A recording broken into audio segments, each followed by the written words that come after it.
It's time for some total concentration breathing with one of 2020's most interesting Nendoroids.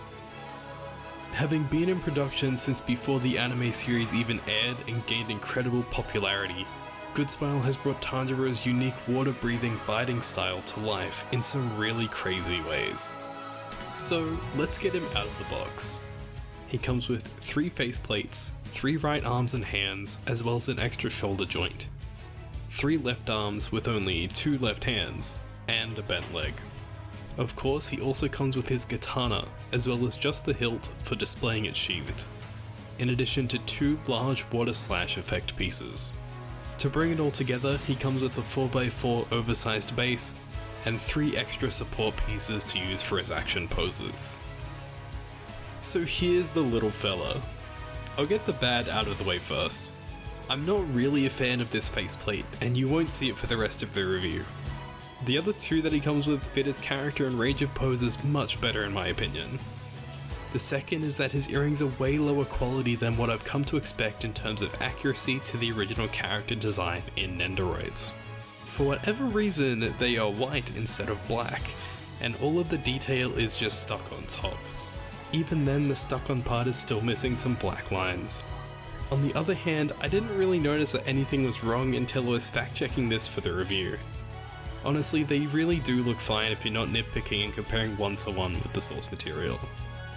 Anyhow, with that out of the way, 2 good things that immediately stood out to me are how damn good the shading on his hair looks and how clean his checkered haori turned out. The haori in particular, aside from the arms, is completely solid, which both looks quite a bit nicer than coats that split in 2 at the back, and doesn't cause any issues with posing, which is fantastic. His happy faceplate is hella cute and makes for some sweet scenes with Nezuko. However, the real meat of this figure is in the action poses. I don't think I've seen anything like these water slash effects before. The fact that GSC didn't cheap out and simply make these flat effect sheets is really telling for how much love has been put into this entire figure. The sword plugs directly into the slash, meaning you do need to use the included extra arms to prop it up. I do love that this gives the effect of the slash actually coming out of the blade itself. Tanjiro's overhead slash is equally cool, and depending on his angle you can change how this looks quite a bit. One thing that did bother me about this pose though is that I couldn't quite get his left hand to sit close enough to make it look like he's actually holding his sword with both hands. I totally could be doing something wrong here, but this is the best that I could do. The most ridiculous part about this entire figure is that yes, it can actually do this water wheel move. Honestly, I think it looks really dumb, and it's kind of awkward to even get everything set up for it to work in the first place. It's like GSC was too busy focusing on if they could do this, rather than thinking about if they should do it. Like, even in the manual, they literally say he may fall off, do not display it like this for a long time.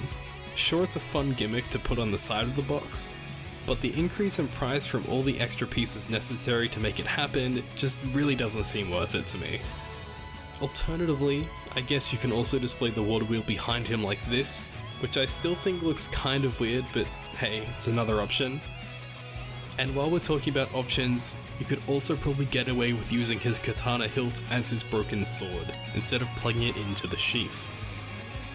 Now before wrapping up completely, it's good to know that Nezuko comes with the box for displaying on Tanjiro's back, which is why I assume he comes with this 4x4 base in the first place.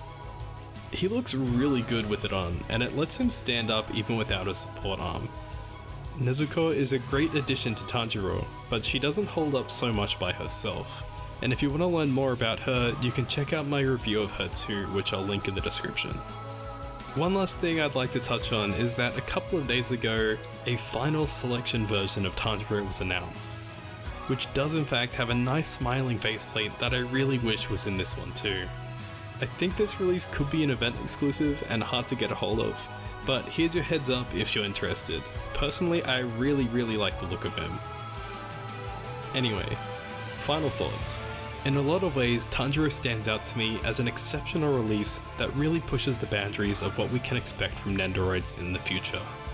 On the other hand, there are a handful of issues which I've mentioned that stop me from wholeheartedly recommending him. I think most, if not all fans can probably just look past them and will fall in love with Tanjiro all over again. As always, I hope you've enjoyed the video. If you have, leave a like, drop a comment, and subscribe for more anime figure reviews. This has been the Ando Experience, and I'll catch ya in the next one. Bye!